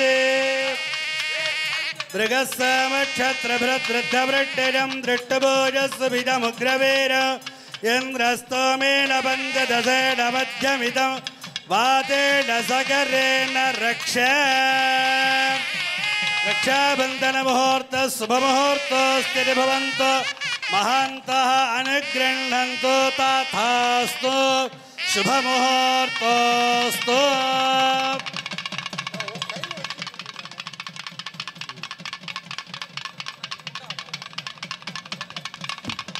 ஆலவாய் பெருமானின் அந்த திருமண வைபவங்கள் நடந்து கொண்டிருக்கின்றன. ஆடக மதுரை அரசே போற்றி, கூடல் இலங்கு குருமணி போற்றி. அங்கு தன்னை மணமக்களாக பாவித்திருக்கும் பட்டர்களுக்கு இப்பொழுது கையில் காப்பை கட்டினார்கள். ரக்ஷையாக இருந்து இப்பொழுது அந்த நிறைவான மங்கள நான் அணியும் விழாவிற்காக அவர்கள் இருவரும் ஆயத்தமாகிவிட்டார்கள். அங்கே இறைவன் இறைவியின் பிரதிநிதி போல இருக்கும் அவர்கள் மிகவும் பக்தியோடு அந்த காப்பினை தங்கள் கையில் ஏந்தி கொண்டார்கள். அம்பிகைக்கு சீர்வரிசைகள் வைக்கிறார்கள். அவள் நம் இல்லத்து பெண் அல்லவா, அதனால் அம்பிகைக்கான வரிசைகளும் அங்கே உள்ளன. இந்த மங்களப் பொருளை அம்பிகைக்கு சமர்ப்பிக்கின்றார்கள். அது மட்டும் அல்ல, 2000 பேர் அங்கு இருக்கும் பக்தர்கள் உதவியோடு காய் கனிகளை நறுக்கி அங்கே திருமணத்திற்கான விருந்தும் ஏற்பாடி உள்ளது. அந்த காலத்தில் ரொம்ப ஒரு அழகான பாடல் உண்டு. போஜனம் செய்ய வாருங்கள், மீனாட்சி சுந்தரேஷர் கல்யாண மண்டபத்தில் போஜனம் செய்ய வாருங்கள் என்ற பாடல். அது வெறும் பழம்பெரும் பாடல் மட்டுமல்ல, இப்பொழுது இந்த வைபவம் முடிந்த பிறகு கூட அவர்கள் தங்கள் இல்லத்து விழாக்கள் போல மீனாட்சிக்கான திருமண விருந்தினை வைக்கிறார்கள். பக்தர்கள் அன்போடு சொல்லுவார்கள், தங்கள் இல்லத்து திருமண விழாவில் கூட இத்தனை வேலைகள் செய்ய மாட்டோம், ஒருவரிடம் பொறுப்பை கொடுத்து விடுவோம். ஆனால் மீனாட்சி திருமணம் என்பது எங்கள் ஊர் பெண், எங்களை ஆளும் அரசி, அதனால் நாங்களே அவளுக்கான சேவையை எங்கள் உடலை வருத்தி அவளுக்காக செய்வோம் என்று பக்தர்கள் நேற்றைய தினத்திலிருந்து இங்கே ஒவ்வொரு கைங்கரியங்களை செய்கிறார்கள். சம்பந்தருடைய பாடல்தான் இங்கு அந்தணர்கள் புடைசூழ வேத கோஷங்களோடு அங்கு இருக்கும் திருமண சடங்குகளை செய்யும் பொழுது நினைவிற்கு வருகின்றது. வாழ்க அந்தணர் வானவர் ஆனினம், வீழ்க தன்புனல் வேந்தனும் ஓங்குக, ஆழ்க தீயது எல்லாம் அரண்நாமமே, சூழ்க வையகமும் துயர் தீர்க்கவே.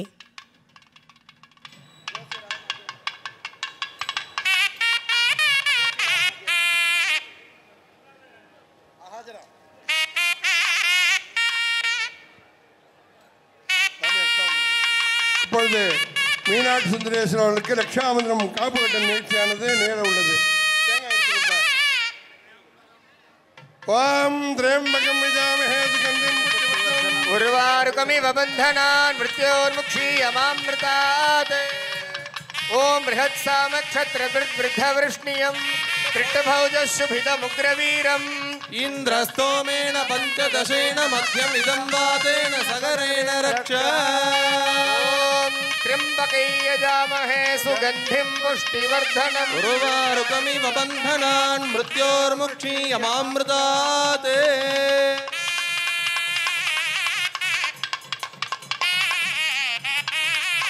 ॐ त्र्यम्बकै यजामहे सुगन्धिं पुष्टिवर्धनम् उर्वारुकमिव बन्धनान् मृत्योर्मुक्षीयमामृतात् ॐ त्र्यम्बकै यजामहे सुगन्धिं पुष्टिवर्धनम् उर्वारुकमिव बन्धनान् मृत्योर्मुक्षीयमामृतात् बृहत्सामक्षत्रभद्वृद्धवृष्णियम् மதுரை மீனாட்சியும் சுந்தரேச கடவுளும் அங்கே மணமக்களைப் போல கூடியிருக்கின்றார்கள். அங்கே சந்தனம் குங்குமம் என்ற மங்கள பொருளை கொண்டு இறைவனையும் இறைவையும் அலங்கரிக்க மீன் கொடி கொண்டு ஆட்சி செய்த அந்த பச்சை அழகியானவள் சற்றே நாணத்தோடு இருக்கின்றாள். மதுரை என்றால் நமக்கு முதலில் நினைவிற்கு வருவது தாழம்பூ குங்குமம். அந்த குங்குமத்தை வைத்து மங்களமாக இருப்பார்கள். இதோ அந்த புனித பூஜை செய்த கலச நீரை அங்கு அபிஷேகம் செய்கின்றார்கள். இந்த காட்சியோடு அந்த 2 சிவாச்சாரியர்களும் தங்களை அந்த இறைவனின் பிரதிநிதியாக அங்கு இருக்கும் திருமண சடங்குகளையும் நிகழ்த்துகின்றார்கள். இந்த ஆண்டு காலை 8:35 மணிக்கு மேல் 8:59 மணிக்குள் அங்கு திருமண வைபவம் ரிஷப லக்னத்தில் நடைபெறுகின்றது. ஒவ்வொரு நாளும் ஒவ்வொரு வீதிகளில் இறைவனும் இறைவியும் அந்த திருமேனிகளை உலாவில் வருவார்கள். இன்று 4 சித்திரை வீதிகளில் அம்பிகையும் இறைவனும் எழுந்தருளி இருக்கின்றார்கள். சித்திரை வீதி வழியாக வந்த மணப்பெண்ணும் மணமகனும் இங்கே இருக்க, நாளைய தினம் ஊர் போற்றும் தேர் திருவிழாவும் 12வது நாள் தேவேந்திர பூஜையும் நடைபெறும். தேவேந்திர பூஜைக்கு இந்த பெருமானும் பெருமாட்டியும் ரிஷபாரூடராக ரிஷப வாகனத்தில் உலா வருவார்கள். இதோ அங்கு இருக்கும் பக்தர்கள் பக்தி மேலிட அவர்கள் கையில் இருக்கும் அந்த மங்கள வஸ்துக்களை ஏந்திக் கொண்டு அந்த திருமணத்தை நோக்குகின்றார்கள். இறைவனுக்கும் இறைவிக்கும் பட்டாடையை அவர்கள் சமர்ப்பணம் செய்கின்றார்கள். இந்த அற்புதமான இறைவியானவள் பல அருளிச் செயல்களை செய்துள்ளார். ஒவ்வொரு பௌர்ணமியும் இந்த ஆலயத்திற்கு வந்து பள்ளியறை பூஜையை கண்டால் இறைவன் அருளையும் சித்த புருஷர்களின் அருளையும் நாம் பெறலாம். ஈஸ்வரேகம் சர்வபூதானாம் தாமிகோபக்வஜே ஸ்ரியா மனசக்தா மமாகூதிம் வாஜசத்யமதீமஹே பசோனாம் ரூபமன்யஸ்ய மயஸ்ரேஷ்வயாம் ததஹ கர்தமேன பிரஜாபூதாமஜி சம்பவ கர்தம ஸ்ரியம் வாசஜமே குலே மாதரம் பத்மமாலினீம் ஆபஸ்ரஜந்தஸ்ரக்தானி நிஜதேவீம் மாதரக்ஸ்ரஜம் வாசஜமே குலே ஆர்த்ராம் புட்கரணேம் பட்டம் சமர்ப்பணம் செய்யப்படுகிறது. நோட் அப்புறம் தான். சூர்யாம் இரண்பதேம் லக்ஷ்மீம் ஜாதவேதோ மகாவ தாம் மகாவகஜாதவேதோ லக்ஷ்மீமணபகாமினே யஸ்யாம் ஹிரண்யம் பிரபோதங்காவோ தாஸ்யோஸ்வான் விந்தேயம் புருஷானஹ धनमग्निर्धनं वायुर्धनं सूर्य धनं वसुः यस्य प्रगतो भूत्वा जुहुयादाज्यमन्वः सोक्तं पञ्चदशर्चन्द्र श्रीकामस्तदन् जपेद पद्मानने पद्मभोर पद्माक्षी पद्मसम्भवे तन्मे भजति पद्माक्षी तेन सौख्यं लभां जगत् अश्वदाये गोदाये धनदाये महाधने धनं मे जुडदां देवीं सर्वकामाः देहि मे पद्मानने पद्मवि पद्मपत्रे पद्मप्रजे पद्मतलायताक्षी विश्वप्रजे विश्वमनोनिगोरे तत्पादपद्म सन्निधत्स्व पुत्रपौत्रधनं दाल्यं नस्तस्तादिगवेरद प्रजानां भवति माता आयुष्मन्तं करोतु मां धनमग्निर्धनं वायुर्धनं सूर्योधनं वसु धनमिन्द्रो बृहस्पतिर्वरुणं धनमस्तु ते ஆலவாய் அழகரின் திருமண வைபவம். இங்கு இருக்கும் மணப்பெண்ணுக்கும் மணமகனுக்கும் பட்டாடை, புது பட்டாடையை இப்பொழுது அணிவிக்கின்றார்கள். பச்சை ஆடை கொண்டு மீனாட்சியானவள் அங்கே மணப்பெண்ணாக ஜொலிக்கின்றாள். பட்டு வேஷ்டி கட்டி அங்கு மாப்பிள்ளை சுவாமியைப் போல கம்பீரமாக இருக்கின்றார். சில இடங்களில் மிகவும் அழகாக சிவபெருமான் திருமண கோலத்தோடு இருப்பார். மாப்பிள்ளை சுவாமி என்ற நாமத்தோடு அவர் திருவீழிமிழலையிலும் இன்று காட்சியளிக்கின்றார். அதுபோல சுந்தரேச கடவுள் இந்த மதுரையம்பதியிலும் என்றும் மாப்பிள்ளையாக அரசனாக இறைவனாக ஆட்சி புரிகின்றார். நித்தம் அநாளர் நிரம்ப அழகியர் சித்தத்திருப்பரால் அன்னே என்னும் சித்தத்து இருப்பவர் தென்னன் பெருந்துரை அத்தர் ஆனந்தரால் அன்னே என்னும் என்று நித்திய மணாள பெருமாளாக இங்கே சிவபெருமான் குடிக்கொண்டு இருக்கின்றார். எத்துணை எத்துணை வஸ்திரங்கள் தான் இந்த மணமக்களுக்கு. அனைவரும் அன்போடு எங்கள் மீனாட்சிக்கு நாங்கள் கொடுக்க இருக்கின்றோம். அவள் கொடுத்த செல்வத்தை கொண்டு அவளுக்கு செய்யாமல் யாருக்கு நாங்கள் இந்த கைங்கரியம் செய்ய இருக்கின்றோம் என்று பக்தியோடு பலரும் போட்டி போட்டு கொண்டு பட்டாடைகளை இந்த மணமக்களுக்கு சமர்ப்பிக்கின்றார்கள். இன்னும் சற்று நேரத்தில் மாலை மாற்றும் அந்த அற்புத வைபவம் நடக்க இருக்கின்றது.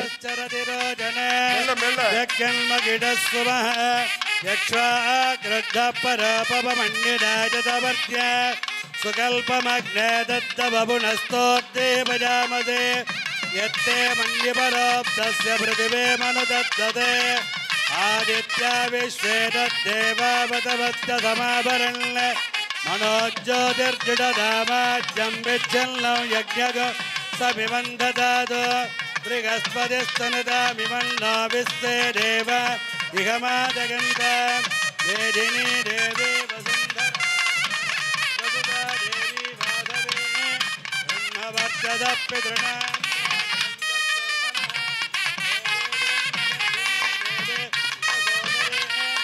இதோ இங்கே மேள வாத்தியங்களோடு மங்கள இசையோடு வேத கோஷங்கள் முழங்க இன்று அனைத்தும் நான் என்னுடையதெல்லாம் உன்னுடையதாக்கின்றேன், உன்னுடையதை என்னுடையது ஆக்கிக் கொள்கின்றேன் என்ற உயரிய அந்த நோக்கத்தோடு மாலை மாற்று வைபவம் என்பது இந்த மணமக்களுக்கு நடைபெற்றது.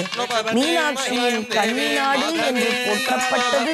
இறைவன் வந்ததால் பாண்டியன் தென்னன் என்றெல்லாம் அவரும் சுந்தர பாண்டியன் என்ற நாமத்தோடு பொறுப்புணர்வோடு இன்றும் ஆட்சி செலுத்துகின்றார். அந்த மங்கள நாணை அவர்கள் ஏந்திக் கொண்டு அங்கு இறைவனின் திரு கரத்திலும் திருவடிகளிலும் வைத்து அம்பிகையின் கழுத்தில் அவர்கள் அந்த மங்கள நாணை கூட்ட இருக்கின்றார்கள். ஓம் சுமங்கலி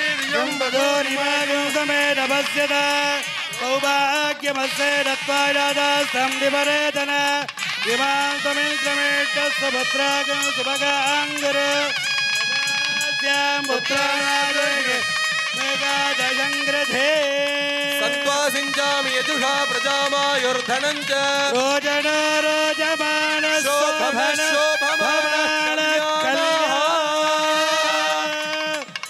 मांगल्य धारण मुहूर्त शुभ मुहूर्त स्थिति भवन्तो महान्तो अनुगृह्णन्तु मुहूर्तोस्तु मांगल्य धारण शुभ मुहूर्त स्थिति भवन्तो महान्तो अनुगृह्णन्तु शुभ मुहूर्तोस्तु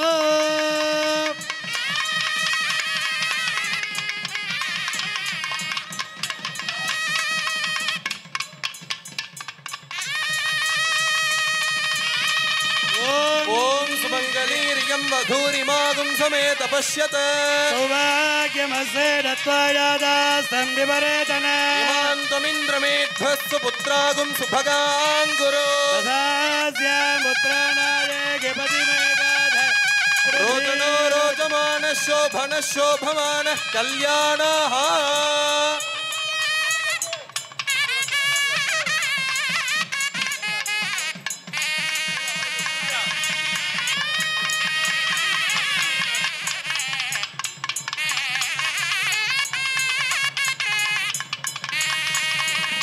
ஆலவாய் அண்ணலின் திருமண காட்சி.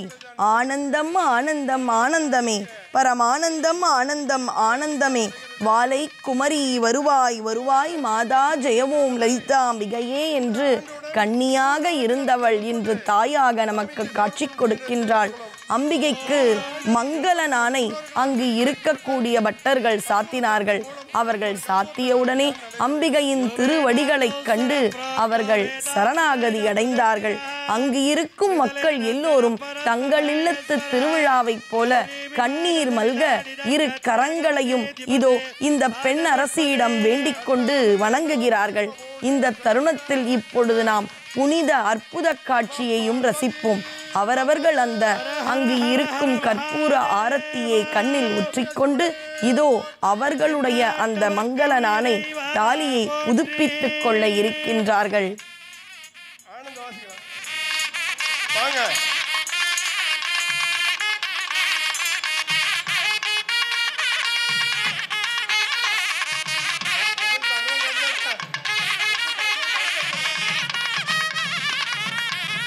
இப்ப 100 ஆண்டுகளுக்கு முன்பு செய்யப்பட்டு அன்பளிப்பாக கொடுக்கப்பட்ட தங்க சந்திர கும்பாவிலிருந்து மணமக்களாகி மீனாட்சி சந்தனம் அணிவிக்கப்படுகிறது.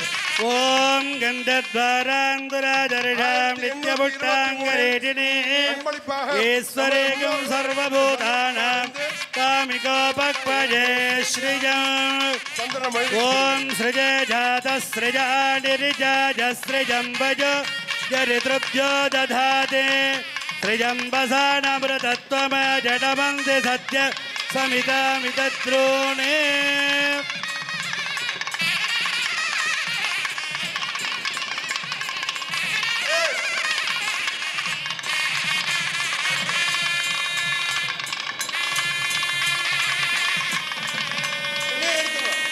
பொண்ணு அப்படி எடுத்துவோம்.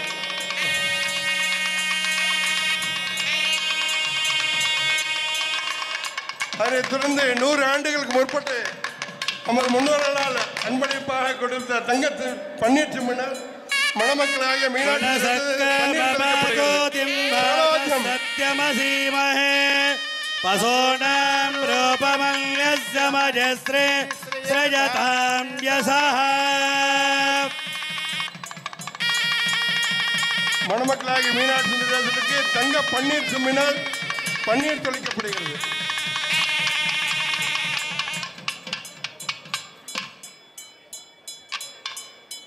மணி என்ன கடி என்ன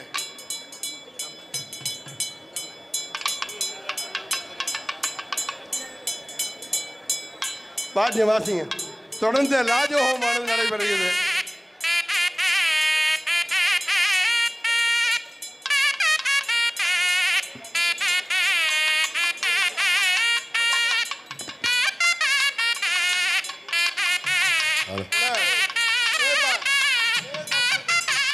கொண்டைமுடி அலங்கரித்து கொஞ்சம் கிளி கையில் வைத்திருக்கும் அந்த பெண்ணரசிக்கு திருமணம்.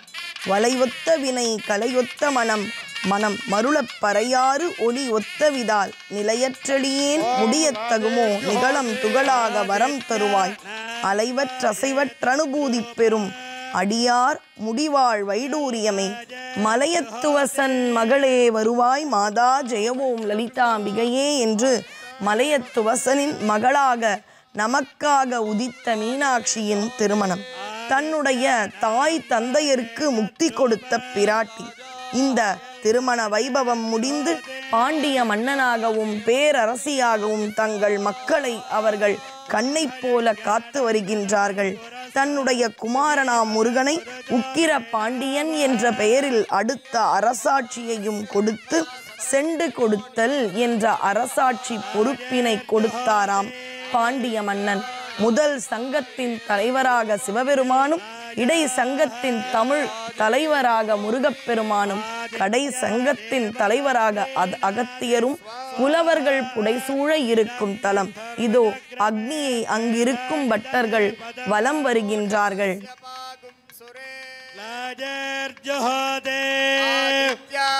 இதோ அங்கு இருக்கும் அக்னியை அவர்கள் வலம் வரும் காட்சியை நாம் காணுகின்றோம்.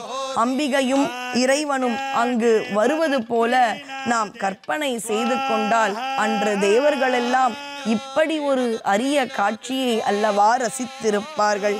காஞ்சன மாலை அம்பிகையை உருகி அவளுடைய அழகில் ரசிக்க, அவளுடைய வேண்டுதல்கள் நிறைவேற கைலாயத்திலிருந்து வந்த இறைவன் அழகாக இருக்கின்றார்.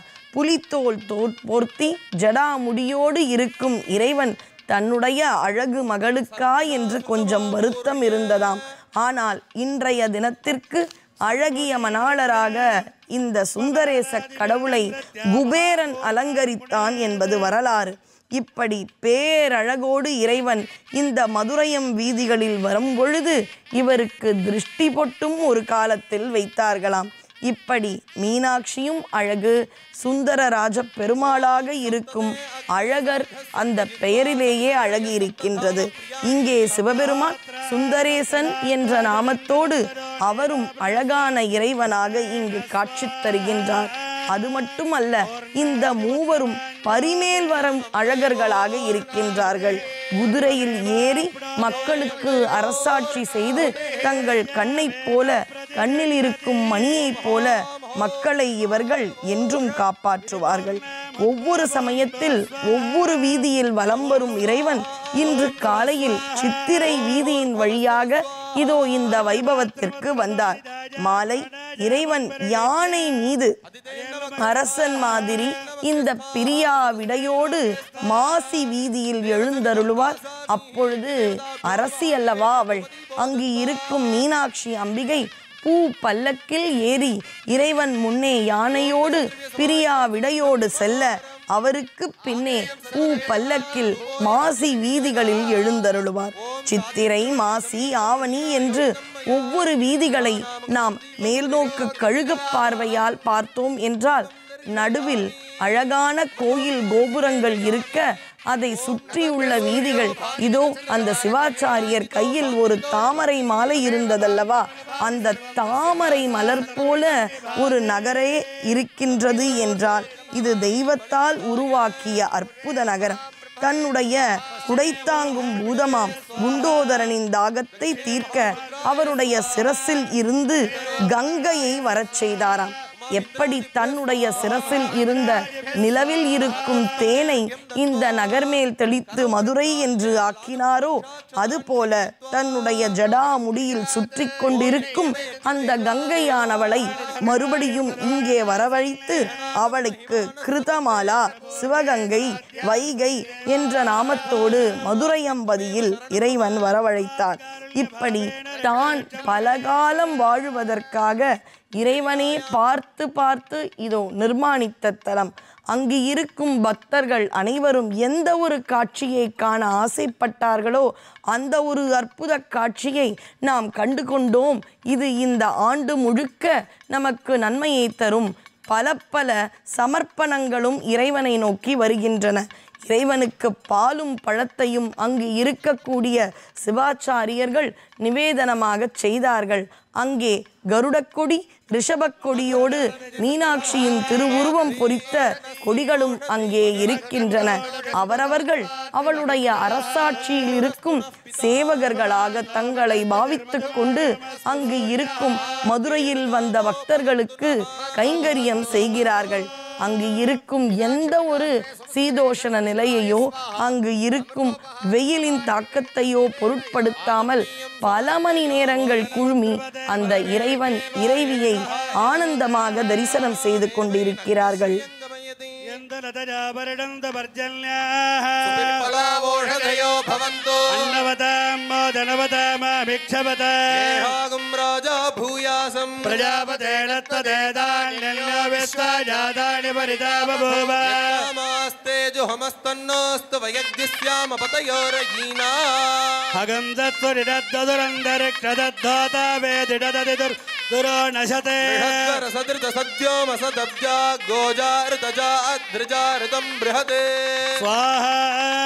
அத்யானோ தேவதவித பிரஜாவத்சாவே சௌபக தென் மதுரை வாழ் மீனலோச்சனி என்று அவளிடம் நாம் வணங்க வேண்டும்.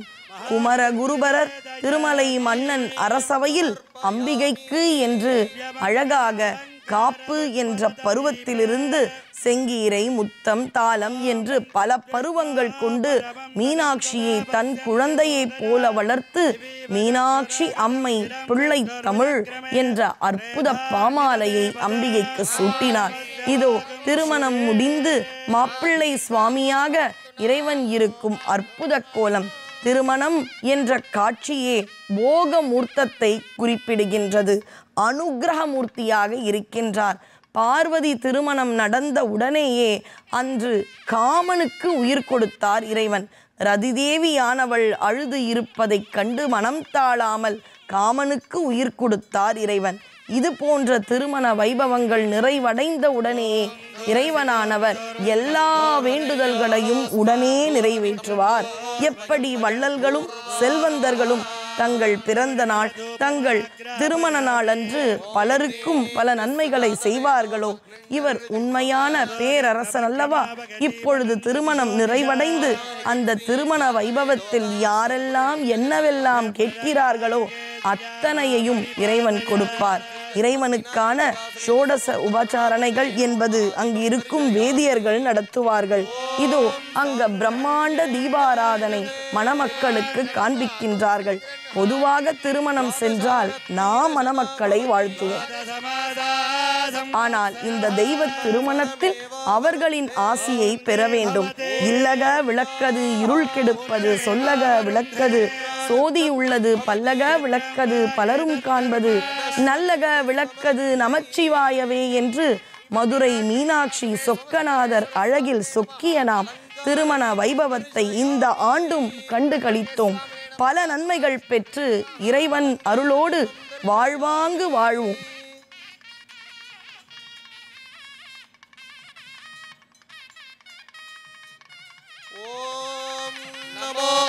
सर्पेभ्यो एके च पृथ्वीमनो अंतरिक्षज दिवितेभ्यः सर्पेभ्यो नमः दोरोचने दिवो ये भासूर्यस्य रश्मिनो वेदमप्तदग्रदन्तेभ्यः सर्पेभ्यो नमः याज्ञवो यातुधानानां ये वा वनस्पति गुम्रणो एव वटे डुदरतेभ्यः सर्पेभ्यो नमः सपरिवार सहित श्रीमद् मीनाक्षम्बिका समेत सोमसुंदर परमेश्वराय नमः सर्पराज दीपं दर्शयामि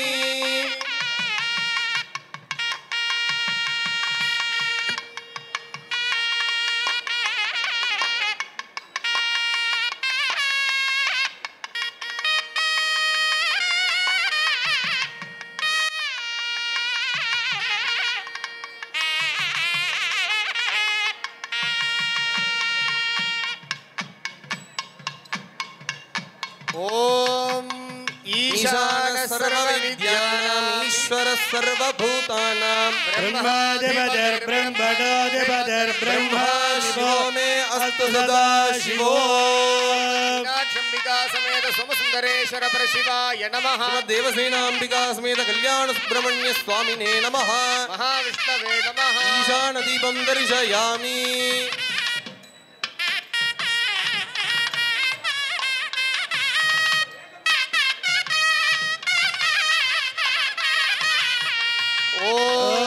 हिरण्यपात्रं मधो पूर्णन्दधाति मधव्योसानीति एकधा ब्रह्मणोपहरति एकधैव यजमान आयुस्तेजो दधाति श्रीमद् मीनाक्षम्बिका समेत सोमसुंदर परमेश्वराय नमः देवसेना समेत शिवषण्मुख सुब्रह्मण्य स्वामिने नमः महाविष्णुस्वामिने नमो नमः पूर्णकुम्भदीपं दर्शयामि ओम यो वैतां ब्रह्मणो वेद अमृतेन वृताम्बुरे ब्रह्मज ब्रह्मा च आयुकीर्तिं वृजान्धतुः तत्र सूर्यो भाति न चन्द्रतारकं नेमा विद्युतो भाति कुतोऽयमग्निः तमेव वान्तमनभाति सर्वं तस्य भासा सर्वमिदं विभाति मीनाक्षम्बिका समेत सोमसुंदर परमेश्वराय नमः समस्त देवताभ्यो नमः कर्पूर ज्योतिः भवाय देवाय नमः ओम ह्रीं भवस्य देवस्य पत्नी नमः ओम सर्वाय देवाय ओम नमः ह्रीं सर्वस्य देवस्य पत्नी नमः ओम ईशानाय देवाय नमः ईशानस्य देवस्य पत्नी नमः ओम महदेवाय ओम नमः ह्रीं पशुपतेर्देवस्य पत्नी नमः ओम रुद्राय देवाय ओम नमः ह्रीं रुद्रस्य देवस्य पत्नी नमः ओम उग्राय देवाय नमः ओम ह्रीं उग्रस्य देवस्य पत्नी नमः ओम भीमाय देवाय ओम नमः ह्रीं भीमस्य देवस्य पत्नी नमः ओम महदेवाय नमः महतोर्देवस्य पत्नी नमः मीनाक्षम्बिका समेत सोमसुंदरेश्वर परशिवाय नमः नानाविध परिमल पत्र पुष्पांजलिं समर्पयामि। ओम भूर्भुवः स्वः पूगीफलसमायुक्तं नागवल्लीतलहर्षितं कर्पूरचूर्ण संयुक्तं ताम्बूलं प्रतिगृह्यताम्। नारिकेरकण्ठानि कदलीफलानि ताम्बूलं च निवेदयामि। निवेद्यानन्तरम् आचमनीयं समर्पयामि। ओम योपां पुष्पं वेद पुष्पवान् प्रजावान् पशुवान् भवति। चन्द्रमावापां पुष्पं पुष्पवान् प्रजावान् पशुवान् भवति। य एवं वेद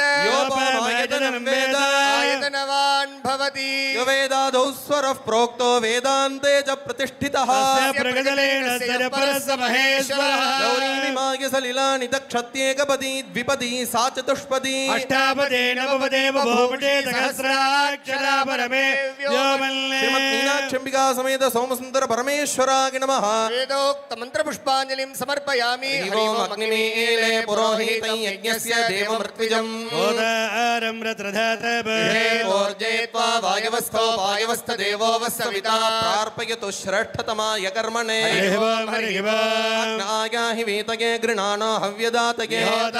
हरिः ओम् हरिः ओम् देवीर्भिट्टयाप भवन्तु भीतये। श्रेयोर्भिस्रवन्तु नः। हरिः ओम् आद्यं पुरुषमीशानं पुरुहूतं पुरुष्टुतम्।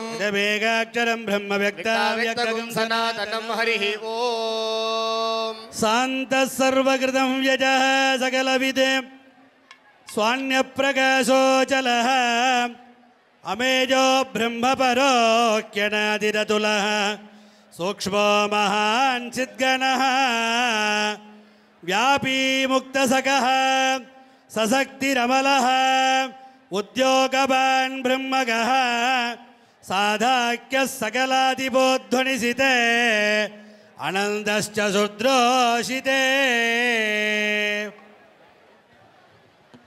மண்ணில் நல்ல வண்ணோ வாழலாம் வைகளும் எண்ணில் நல்ல கதிக்கு யாதுமோ குறைவில்லை கண்ணில் நல்ல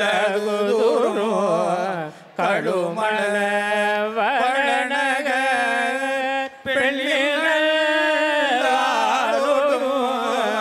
பெருந்தகை இருந்த செப்பார் முடைவங்கள் தென்னல் பெருந்துரையான் தப்பாமைதாளடைந்தான் நெஞ்சுருக்கும் தன்மையினால் அப்பாண்டி நாட்டை சிவலோகம் வாக்குவித்த அப்பாச்சடையப்பள் ஆனந்த வார்க்கடலே ஒப்பாக ஒப்புவித்த உள்ளத்தார் உள் இருக்கும் அப்பானை கப்பானை பாடுதுங்காணம்மானாய். கற்றவர் விழுங்கும் கற்பக கனியை கரையில்லா கருணை மாக்கடலை கரையில்லா கருணை மாக்கடலை மற்றவர் அறியா மாணிக்க மலையை மதிப்பவர் மணமணி விளக்கை செற்றவர் புறங்கள் செற்றையோ சிவனை திருவேழிமிழலை வீற்றிருந்த கொற்றவள். மனிதர்கள் உள்ளத்தில் வாழும் மனோன்மணியான மீனாட்சியும் அவளோடு இருக்கும் உடனாய சுந்தரேச பெருமானும் நமக்கு அந்த திருமண வைபவம் என்ற காட்சியின் மூலமாக என்று நாம் இறைவனோடு இணைவோம் என்ற அவாவினை தூண்டுகின்றார்கள். நாம் அனைவரும் இறைவனோடு ஐக்கியப்பட வேண்டும் என்ற மேலான நோக்கத்தோடு தான் இந்த ஆண்டுதோறும் நடக்கும் திருமண வைபவங்களை காணுகின்றோம். குமரகுருபரருக்கு அவளே வந்து முத்து மாலையை மன்னனுடைய கழுத்திலிருந்து எடுத்து அணிவித்தாளாம். இப்படி நாம் செய்யும் ஒவ்வொரு செயலுக்கும் இறைவியானவள் அதற்கான அங்கீகாரத்தை அதற்கான தக்க சமயத்தில் அளிப்பாள் என்பதில் மாற்று கருத்தே கிடையாது. பிட்டுக்கு மண் சுமந்த இறைவன் அந்த மண்ணானது இறைவனின் திருவடியையும் தரிசித்ததாம். அவர் அந்த மண்ணை தன்னுடைய தலையில் சுமக்கும் பொழுது அவருடைய திருமுடியையும் தரிசித்ததாம். இது நமக்கு எதை உணர்த்துகின்றது? பிரம்மனும் திருமாலும் ஆதியையும் அந்தத்தையும் காண பலகாலம் அன்னமாகவும் பன்றியாகவும் மாறி அவர்கள் பல காலம் காத்திருந்தார்கள். ஆனால் பக்தியையும் அன்பையும் நாம் கொண்டு இறைவனை நோக்கி பயணித்தோம் என்றால் அவனுடைய திருமுடியையும் திருவடியையும் தரிசிக்கலாம். இந்த அற்புத காட்சியை கண்டு களிக்கும் நமக்கு எல்லா வளத்தையும் சுந்தரேச பெருமானும் மீனாட்சி பெருமாட்டியும் அருளுவாள். இதில் சந்தேகமே இல்லை. வான்முகில் வழாது பெய்க, மலிவளம் சுரக்க, மன்னன் கோன்முறை அரசு செய்க, குறைவிலாது உயிர்கள் வாழ்க, நான்மறை அறங்கள் ஓங்க, நற்றவம் வேள்வி மல்க, மேன்மைக்குள் சைவ நீதி விளங்குக உலகமெல்லாம். தென்னாடுடைய சிவனே போற்றி, எந்நாட்டவர்க்கும் இறைவா போற்றி.